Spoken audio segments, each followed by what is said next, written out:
everyone, and welcome back. Today, we have a very special guest on the Thyroid Fixer Podcast, my dear friend, Miss Sinclair Kennally. And let me tell you a little bit about her, and then we're going to dive in. I'll let her tell you a little more about her as well. So she is a toxicity specialist, detox expert on digestive disorders, and she is the CEO of Detox RejuveNation and the host of the Detox to Thrive podcast. She's apprenticed with the world-leading functional medicine pioneers and believes that toxins are the root cause of our health epidemics today. Both she and her partner, Michael Spandell, are survivors of complex chronic illnesses and had to learn how to heal themselves and have turned that pain into their mission, like many of us do, pain to purpose story. They now help thousands of people to free themselves from digestive issues and chronic illness to get back to who they truly are. So Sinclair, thank you so much for your time today, for coming on. It's my pleasure. I'm happy to be here. So this is going to be a game changer for you, and you can probably hear the excitement in my voice. The latest introduction, the latest member of the family to the Fixxr line is Metabolism Fixxr. And this, oh my God, I formulated this just for all my people out there that need to lose weight, that need help in the weight loss department, that can't lose weight no matter what they do, that feel like they have a slow metabolism, and that might be thinking of trying all those peptides out there, you know, the Beverly Hills soccer mom drug of choice for weight loss peptides. Or even if you're on them already and you're like, man, these are really expensive and I'm still not losing weight, add in Metabolism Fixxr. Here's what I did.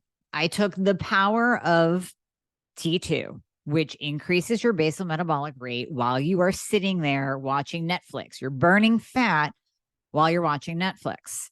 I combined it with a very unique patented ingredient called Suppressa. Suppressa has multiple clinical trials backing its efficacy in reducing your appetite, decreasing snacking, and providing way more control over your food intake. It is amazing. We also see improved emotional well-being, just decreased food cravings all around, reduced hunger, and weight management. Add on top of that, we have green tea extract. We have purple forest purple tea extract, both of which affect the metabolism in a very positive way without the jitters of normal fat burning supplements out there from the 1980s and 90s, right? The ones that made you feel like you're having a heart attack. You will not have that in any of my supplements, Thyroid Fixer or Metabolism Fixer. But Metabolism Fixer, ooh, yeah, we kicked it up a notch. It is in powder form, so you can drink it through your day. It's going to flavor your water. We got orange crush and refreshing citrus. I love them both. It is going to keep you under control all day long. So you throw a couple scoops in your water bottle in the morning, throw a scoop or two in your water bottle throughout the day. You will have fat burning and appetite control the entire day for what? An eighth of a price of the peptides? Oh my God, you can't go wrong. So grab some Metabolism Fixxr today. Please let me know how you do on it. I am super excited for you. Super excited. So pain to purpose story, right? So many, please dive into that a little bit more and tell people how you came to help others. Sure, I'm happy to. Actually, my story overlaps a little bit with yours. You had Hashimoto's, right? Really struggled with that. Yeah, so did I. And like many of us ladies, there's layers of complex, chronic illness involved, and it takes a long time to really understand just how sick we've really gotten, right? We're taught in, the US especially, and especially as women, like use that pain tolerance to your advantage, push through, stamina is a good thing. And that was definitely my story. Like I started out really chemically sensitive as a kid, kind of digestion issues all the way along, and didn't realize how sick I had gotten until basically my mid-20s. I kept crashing and ended up in the hospital a couple of times. And I was much more aware of the depression than I was of how much body pain I was in, because I have a really high pain tolerance.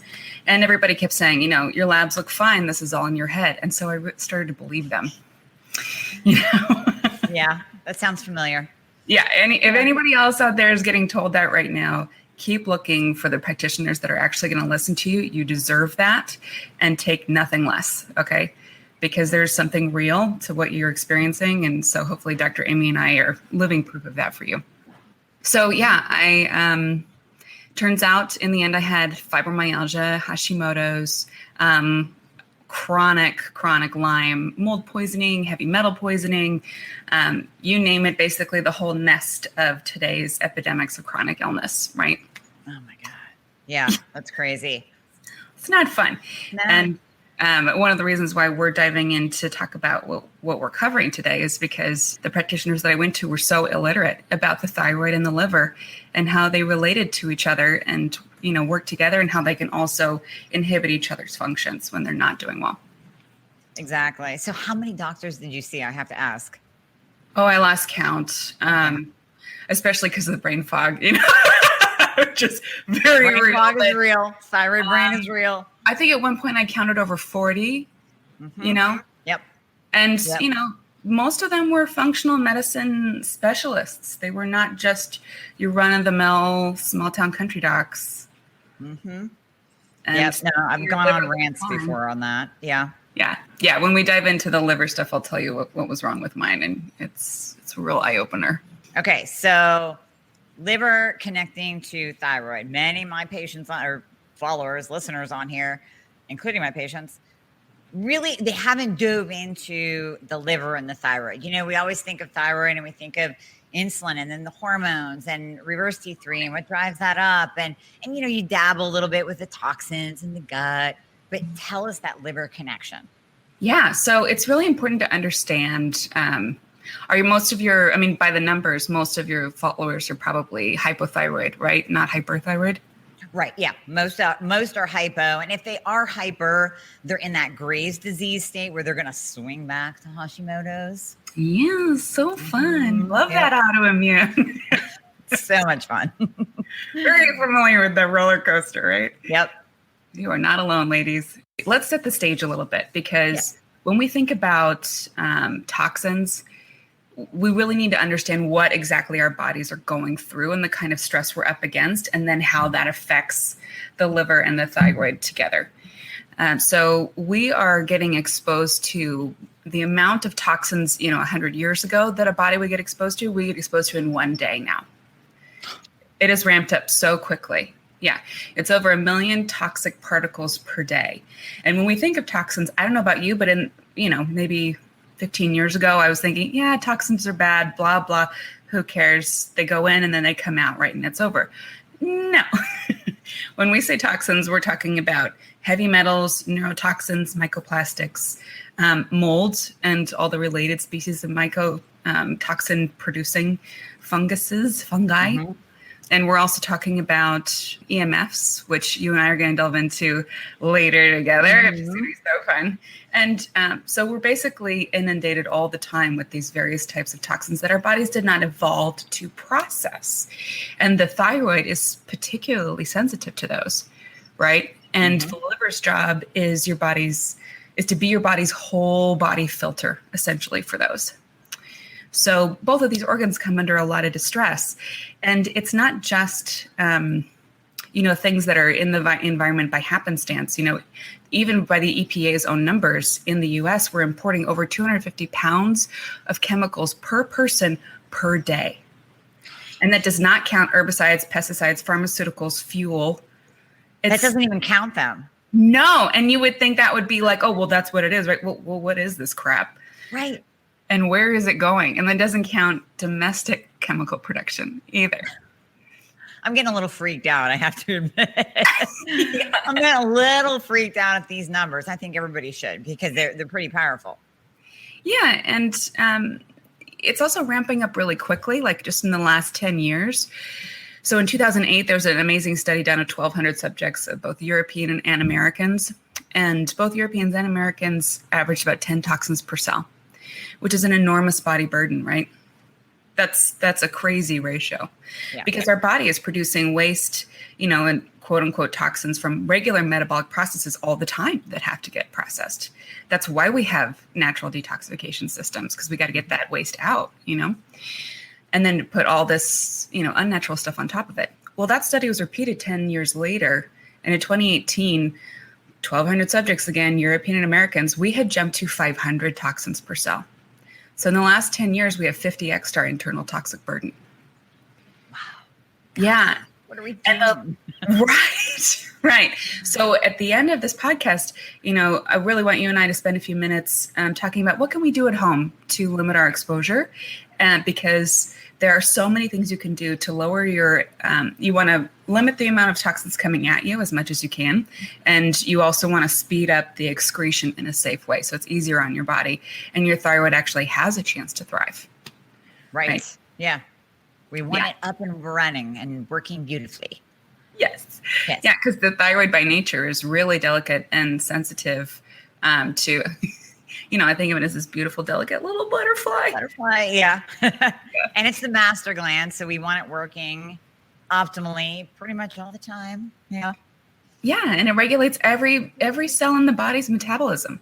Every cell. Yeah, so we've got to be taking really good care of it. And unfortunately, it's a favorite depository site for things like mercury and toxic halogens and phthalates. Like, it just does not do well in this. And so it's kind of the canary in the coal mine for the rest of the body, right? It goes down while the rest of the body is struggling, but may not be showing external signs of it yet. May not be showing up on your labs yet, even for years to come. But you can tell something's wrong with the thyroid. So it can very easily start with just the toxic burden, the toxic load. So that would be more, I guess this could be hypothyroidism or Hashimoto's, because even a toxic burden will turn on that autoimmune switch, right? Exactly. Yeah. So, a lot of autoimmune triggers start with gut health, right? Mm-hmm. And so even just take one toxin like glyphosate, that's the world's leading herbicide. It's the active ingredient Roundup from Monsanto. Lovely company. Really wishes us the best. That's a whole nother podcast right there. I know, right? Yeah. And we're getting exposed to this every day, even if you eat organic. It's in 75% of our air and water samples now. So you're getting microdosed with this amazing, lovely little herbicide that creates leaky gut on contact. And so then you get particles going into the bloodstream that never should be there in the first place. And your immune system starts going, oh no, we got to really ramp up, and go into this whole fight response that's really hard to downregulate once the ball starts rolling. And as you know, a lot of those particles, or at least some of them that look like, for example, gluten biomimickers, such as, coffee, unfortunately, those look like, thyroid tissue to the immune system.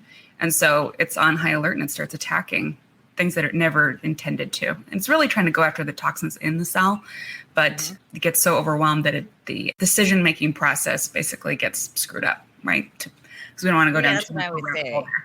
Yeah. They're just confused. You got these little soldiers that go out and they're just confused.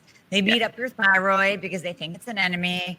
And then you bring in gluten and you bring in toxins and they think, oh, that looks like the thyroid. So we're going to go out and beat them up. And then we're going to go over and beat up the thyroid again. Just to be safe. Let's do it one more time. Yeah, exactly. Just making sure that we kill the enemy. Okay, we have exposure, all over the place. You listed it from, heavy metal, mold, the food that we eat, the pesticides, the skincare products. I can't even list them all. Plastics, everything. So we're exposed, comes into our body. Liver is supposed to process it, and the liver also, right? So it's supposed to be processed through the liver. But then what happens to the liver where it goes, you know what?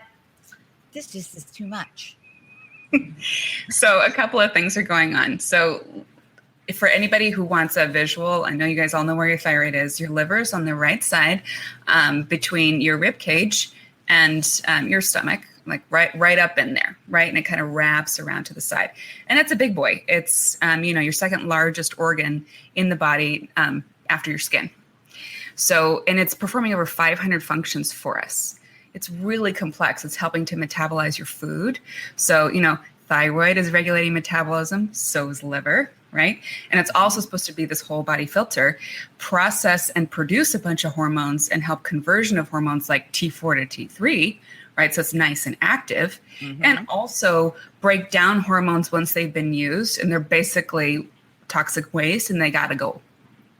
So that's a lot to ask of one organ in this particularly toxic environment that's changing so quickly. It's very difficult for it to keep up. It is thankfully the most resilient organ in the body, but there's only so much it can do. Right. Right. The liver also produces bile, right? So it's producing bile, cholesterol, hormones, all these amazing, additives to the blood. And bile is basically, if your liver is your whole body's filter, your bile is basically your detergent, but it's expensive. It's basically like liquid gold detergent. So your body doesn't want to throw it out with each laundry load. It wants to recycle it. In fact, 95% of bile salts get recycled and get held in your tiny little catcher's mitt, which is your gallbladder, nestled right up under the liver, right? And the more toxic your burden is, the more difficult it is for your liver to prioritize creating fresh bile, right? And also, bile is supposed to capture toxins from the liver after, you go through phase 1 of detoxification in the liver, which is like breaking apart toxins and waste into highly toxic little microparticles. And then phase 2 of the liver is putting them back together in a new molecular way so that they can safely be processed out through the kidneys or out through the bile. But the stuff that gets dumped out through the bile is supposed to go down into the small intestine, get dumped there, and go out through the bowels. But if you have things like neurotoxins, microplastics, these crappy phthalates, heavy metals, those don't get released by the detergent, which is your bile, the way they're supposed to. They actually stick to that motor oil.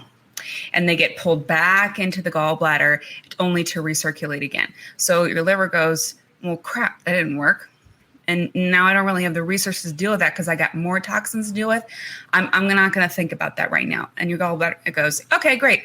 I'll do something really easy. I'm just going to encase this in cholesterol right now. Because, the liver is making the cholesterol. It's right there, super handy. And the liver and gallbladder both encase toxins in cholesterol. So that just kind of like, I'll just deal with this later.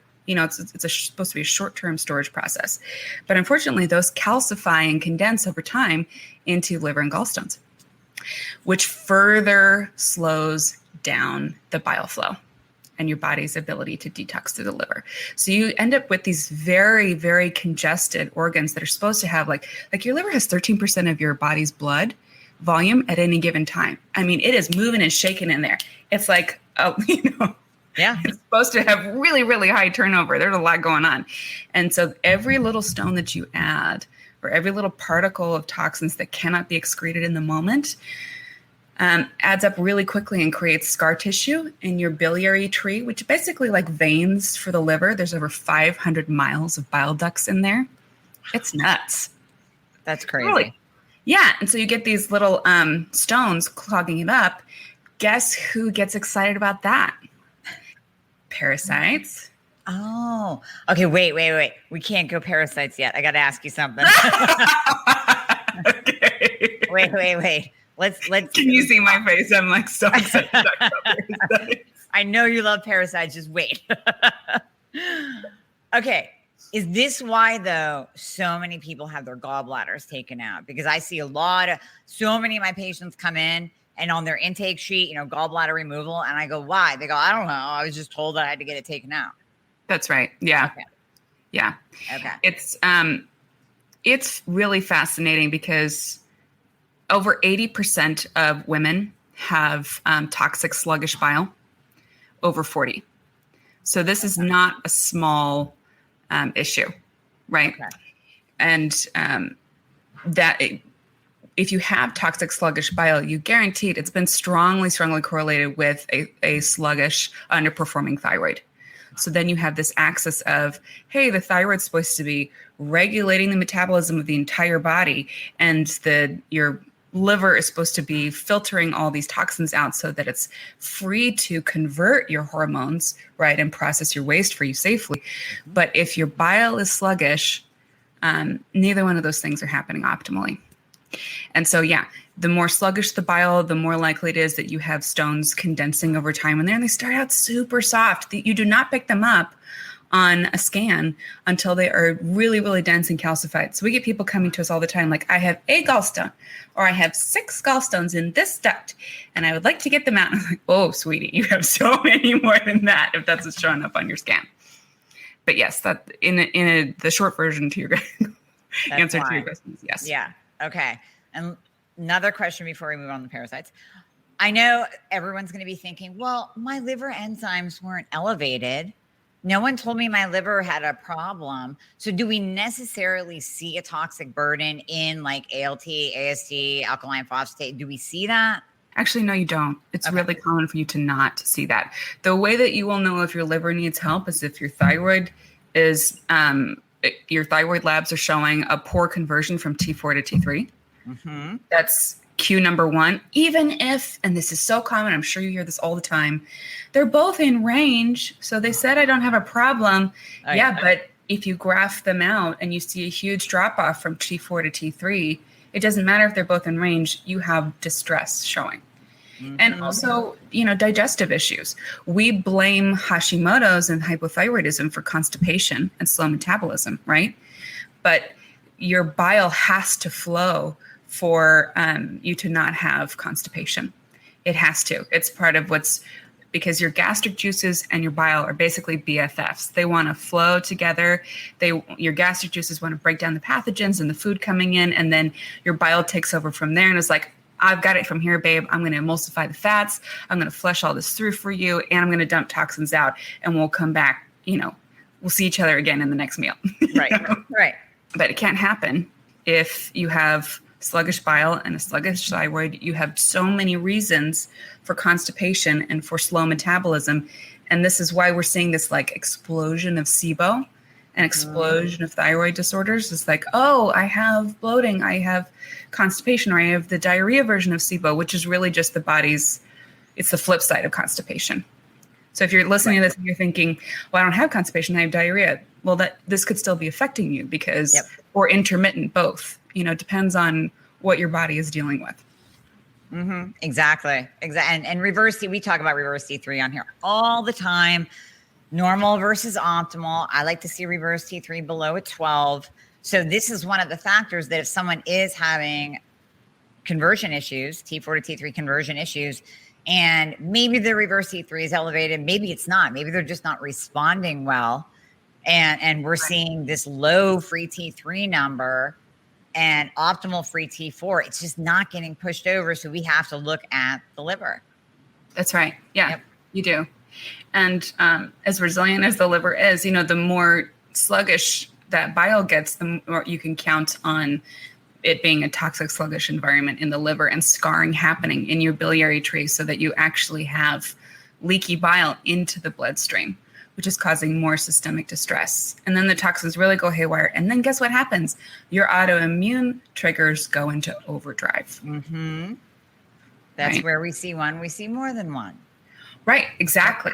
Yep. Right. That's why you get, Hashimoto's at first. And then a couple years later, it's like, oh, well, that rash that I've always had that kind of comes and goes.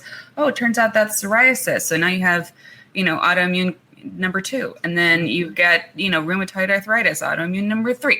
Yep. It just goes on from there. Yep. Exactly. So if you're working with thyroid dysfunction, you want to be really putting a microscope to what is going on in your digestive system, because you have so much control over how to heal right there to back off stress from your thyroid little by little in a very gentle way, really at your body's own pace. I love it. Love it. This is great information. Now I will release you into parasite mode. That's fair. Okay. So the issue with this axis of distress, we'll call it, or, the cycle of distress, is that the more sluggish the liver becomes, the more sluggish your digestion becomes. So all of your digestive fluids are slowing down, and your immune system is really stressing at that point, right? Because of what we talked about already. The, leaky gut, you have these autoimmune triggers, you have your immune system being suppressed from things like the toxins in your liver, and, mold is another one of those that we didn't touch on. We can do that in another time.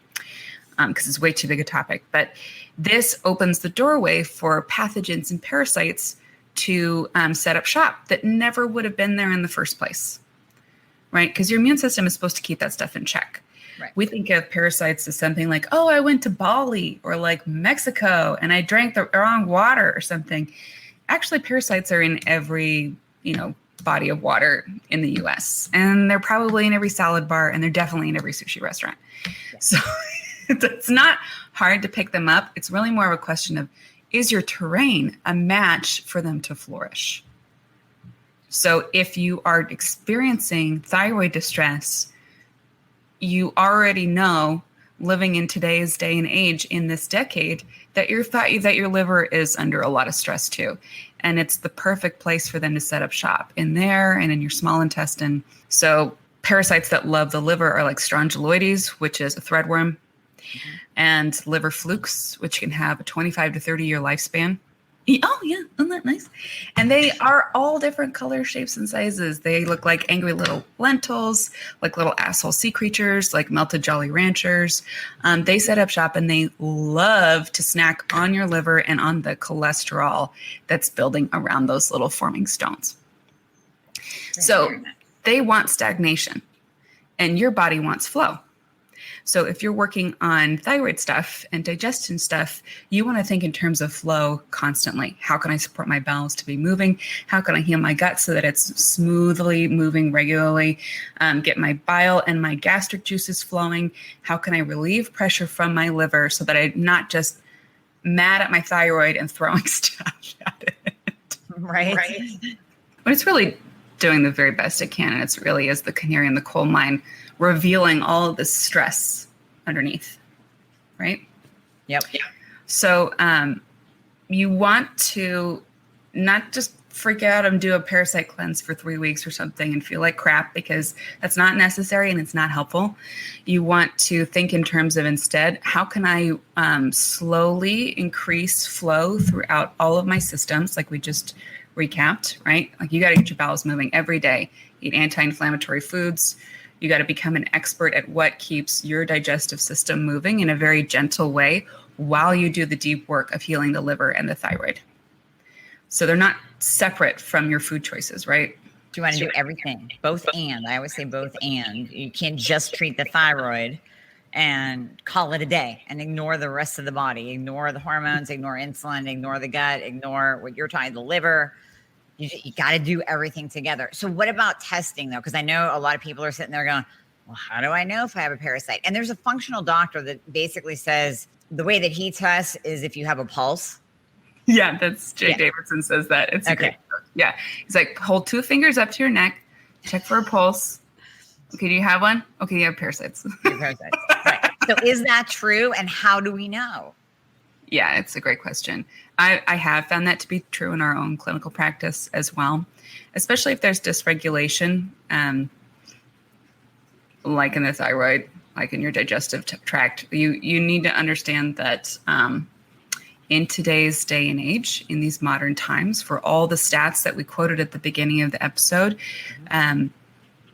all that toxicity opens the door to pathogens flourishing, because that toxicity suppresses the immune system and overloads your detoxification natural pathways, so that it creates this soupy swamp that's low in oxygen, high in toxins. And parasites and pathogens thrive in that environment, whereas our healthy gut microbes do not. They want a high oxygen environment, they want balance, they want flow. So it's this competition for space, right? And one set of microbes thrives in this crappy soup and one does not. Yeah, it's a difficult question to answer other than that. And I don't want you to jump right into parasite work. I want you to think in terms of drainage and flow and anti-inflammatory living first. And then you can do deep liver clean out and, deep parasite work.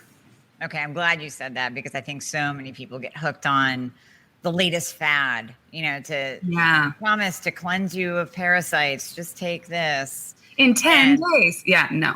Yeah. This is a multi-month process.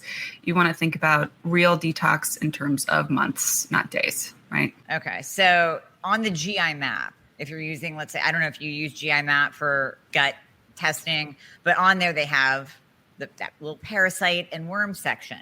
Yeah. I've only ever seen a couple patients come up positive for parasites. So it's not always going to show up on the GI map, right? Because it's not always in your stool. Right, exactly. Stool testing is notoriously incomplete for this because, for one thing, parasites are constantly morphing to their DNA to fit the environment. Right. And some of them, yes, are decades old and they're really good at being elusive and hiding from you. Like they're not just, you can't just get a blood sample. They're not just hanging out in your blood, ready to get measured. And they're not just hanging out in your colon, ready to get caught on camera in a colonoscopy. Like they are extremely mobile and sensitive to their environment. I always use the example of like biofilm, which has a very, it's a parasitic colony that has a very short lifespan, like a rapid turnover. You can have up to 70% genetic diversity in one colony of biofilm that's just a few inches long. Say it's in one curve of your small intestine, and one end of that curve is slightly higher in temperature. Well, then they will morph their DNA expression to thrive in that versus that slightly cooler environment or slightly more acidic. Okay, we're going to change to mate that. Parasites are really, really good at that. And we don't have the funding to accurately map the full parasitic genome. Like nobody's interested in that, because there aren't, drugs on the other side of it that are extremely profitable. There you go. To be really frank. Ding, ding, ding. Yeah, it's not a long-term drug customer opportunity. Right. So you have a lot of academics that are fascinated by parasites, but can't get funding for big studies to, create the testing where we could actually accurately map them. Yeah, it's all about if there was a really big, expensive anti-parasitic out there, then it would be marketed everywhere. And you would all know that you could be on it for 10 years, right? 10 years plus. Exactly. Because they want repeat customers. That's the sick care system for you, not the healthcare system. Exactly. Sick medicine, conventional medicine, sick medicine. So can we see parasites on any of our lab markers, like white blood cell count? What about the eosinophils? Can we see markers at all? Yeah, but really everybody listening here, the thing that I want you checking for is chemical sensitivities, how sensitive, how inflammatory do you get around certain stressors, like environmental triggers, and your digestive issues. Of assessing this for yourself at home, like one of the top things that that people don't understand can be signs of having parasites is like teeth grinding, bruxism, difficulty sleeping, feeling like your energy cycle is switched, where you struggle all day long and you finally wake up at night. That's parasites. Hello. Dairy sensitivity, that's a huge one. Sugar cravings, moodiness, anxiety, depression. We're blaming hormones for a lot of stuff right now. And I love that we've gotten more hormone literate, like in the Oprah age on to today, because she was so brave all the time. Yep. Right. She was so brave to bring people on and say yes, women's hormones matter. Let's talk about this. And I love it. We just have to expand the frame a little bit, because hormones are often, the health and balance of our hormones are often a downstream expression of our toxic burden and our body's ability to filter it, and the pathogenic load that we have. So it's one of those upstream factors that if we gave it a little bit more airtime and addressed it appropriately, we'd be putting less stress on our endocrine system. Okay. That makes sense. That makes total sense. A couple actionable, you said at the beginning, we'll come back to this. So what can people do to start to make changes to improve that flow? Yeah. So like we said earlier, the solution to pollution is dilution.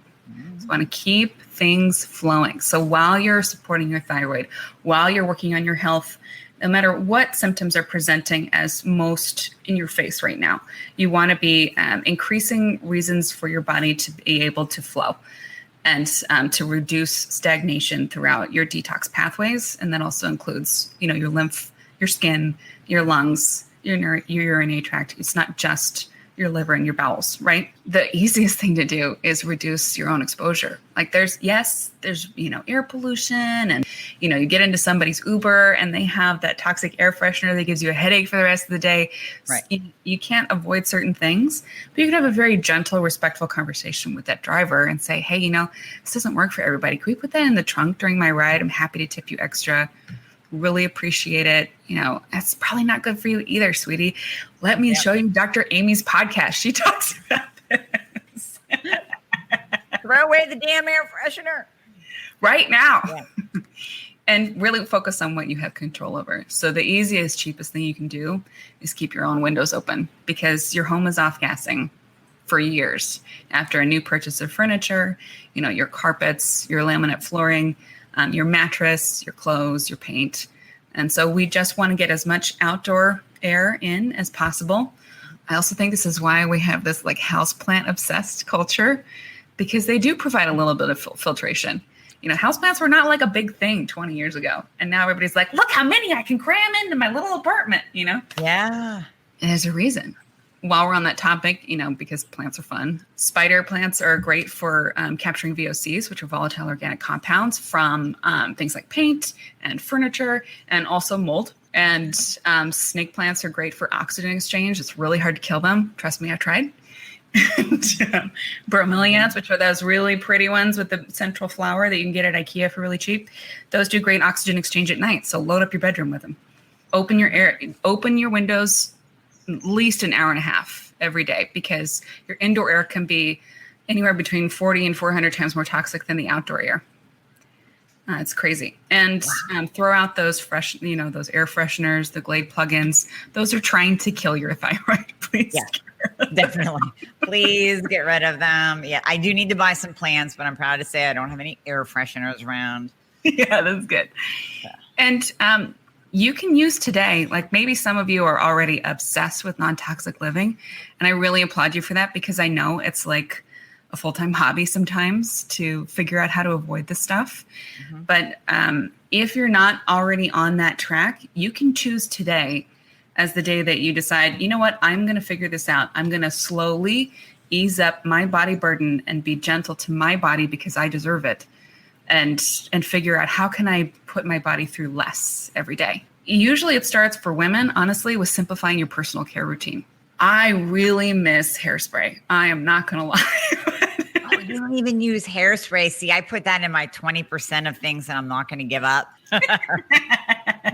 That and hair color, not giving it up. I'll do all these other things over here. Yeah, no, the hair color was the one that I kept. I will be coloring my hair till I'm dead. And but I can also teach you guys strategies for that too. You load up with binders beforehand, you filter with extra water, all that. But really, I'm not kidding. Like for women, there's so many less toxic alternatives for personal care now on the market. It's really revolutionized in the last 10 years. Start with asking yourself, how can I remove steps that I don't really need? Like, do I really need this toner? Do I really need this third hair texturizer? Can I knock my hair products down to one or two and then start experimenting just one thing at a time? There's a lot of blogs just dedicated to this. There's also an app called Think Dirty. You can put it right on your phone. And while you're in a store, evaluate a product, which is awesome, right? There's a lot of resources out there. So it really starts with you making the decision. I'm going to be gentle to myself and start doing this homework. I feel like the beauty care products and self-care is like, you're right. It's now more mainstream. So that's kind of like baseline knowledge. Now you're taking it to another level. And I say another level because I've never heard of the plant thing. I never heard to just open your window because I like it cold. So when it's hot out, I'm like, screw that. I'm not opening the windows. But now you're like, well, it might be a good idea just for an hour and a half. I'm like, oh, okay, I can do that. I'll do it when I'm gone. And then I'll come back and turn the air up, turn it lower and make it colder.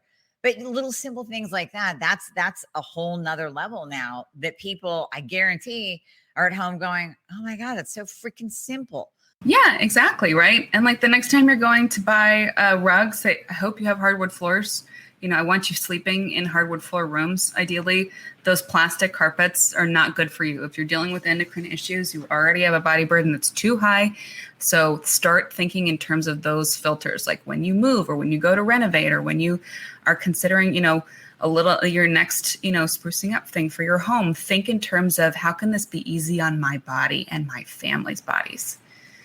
So it might be jute woven rugs because you're doing like a boho thing instead of like a plastic thing. And honestly, this is where the green movement is totally fucking up because it's not considering what is actually non-toxic for the environment and for our bodies. So you get like recycled plastic carpets. Like, look, we use some water bottles in a good way. It's like, yeah, now we're going to be breathing that for the next 10 years. Not good. That's true.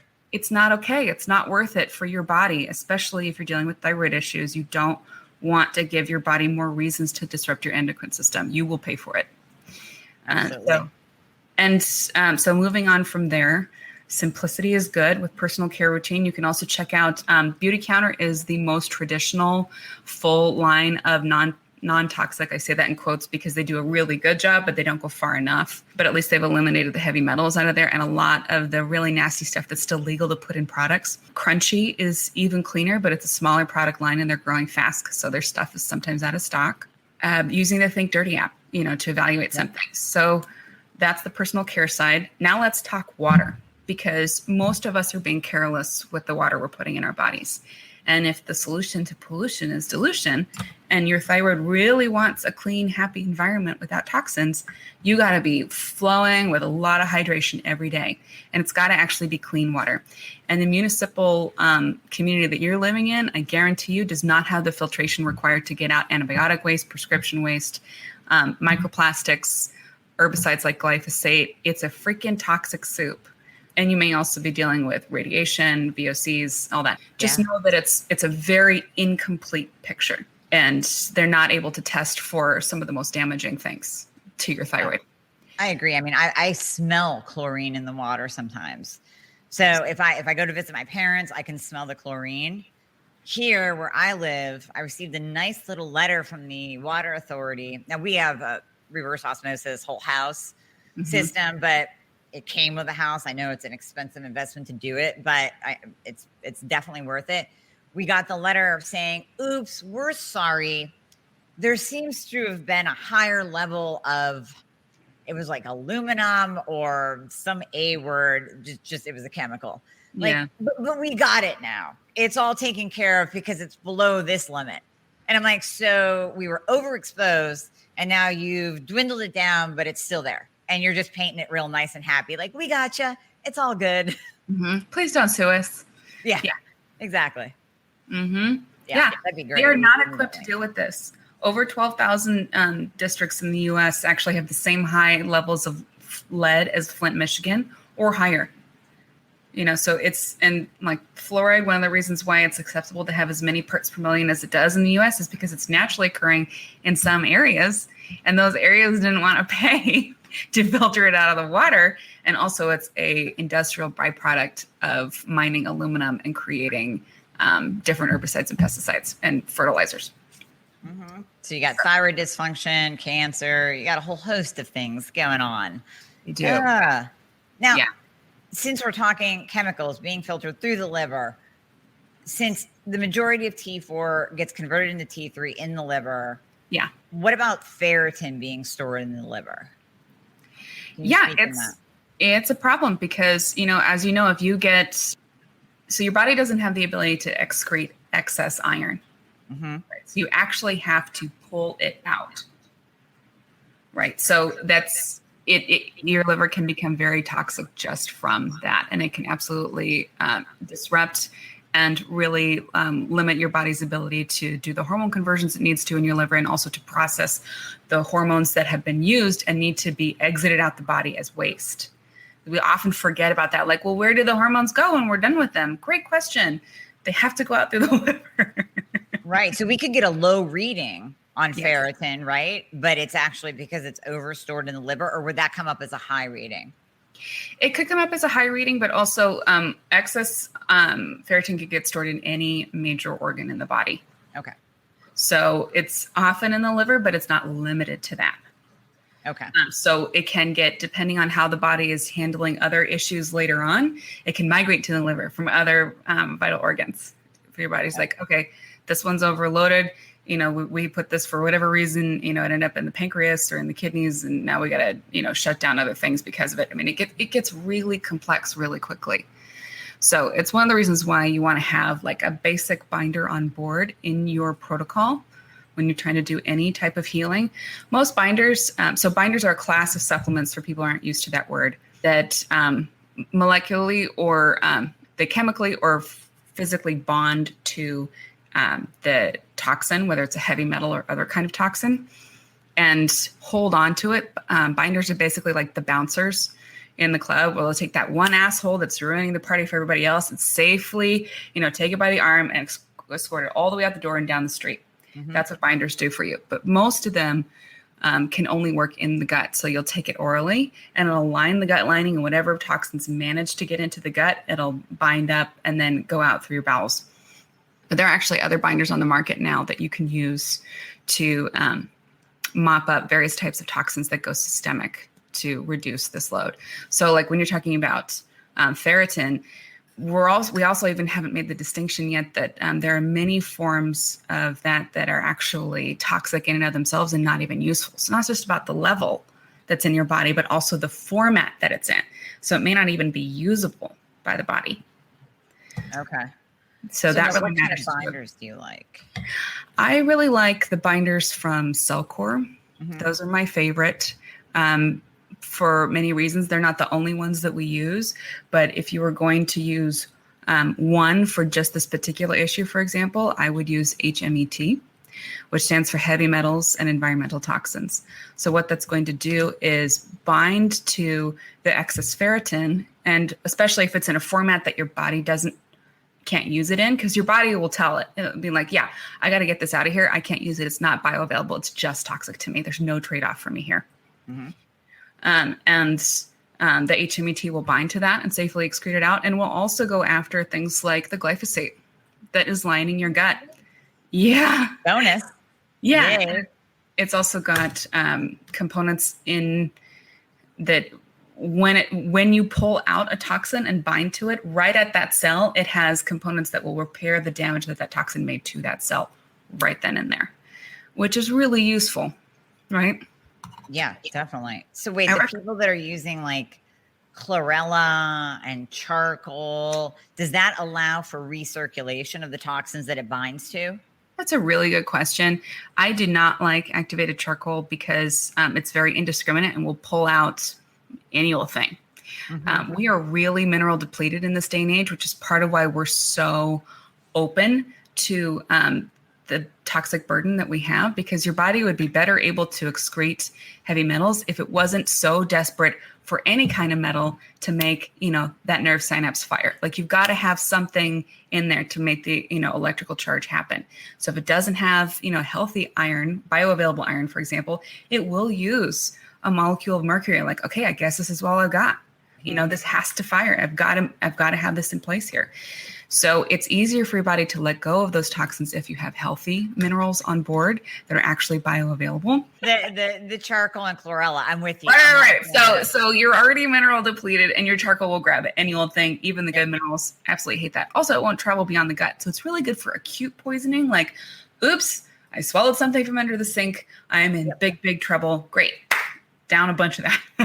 Yeah. And also, I like activated charcoal. Add it a teaspoon to every laundry load, because it will pull toxins off that have accumulated on your linens, especially if you have to use a laundry facility where other people are not on board with this. So somebody used Tide right before your laundry where you're using your cute little hippy dippy detergent. Mm-hmm. Right. So this will protect you from that and from those noxious fumes that are so toxic to your thyroid from those dryer sheets. So activated charcoal is great for that. I love that idea, though. That's great. Yeah, it's such a good hack. So there's no excuse to be tolerating toxins in your laundry.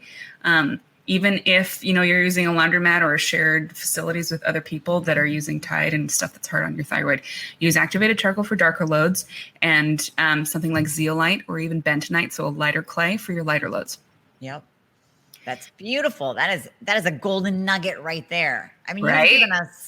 you've given us such great information and so many actionable, simple, inexpensive, some free items that people can do right now to make a huge difference in their body. Now, of course, they can go deeper. Like we said, we haven't touched mold. We haven't touched EMFs. We're going to bring you back for that. But tell people, please, if they want to dive deeper, if they want to learn more, if they want to work with you, what do you guys offer in your business? What do you have for the people? Thanks. So you can find us at detoxrejuvenation.com, and you can also listen to our podcast, Detox to Thrive. You can find that on Apple or anywhere, podcasts are. In fact, there's a great episode on fluoride that for all you thyroid babies out there, go ahead and listen to that because it'll really educate you on how to protect yourself from that.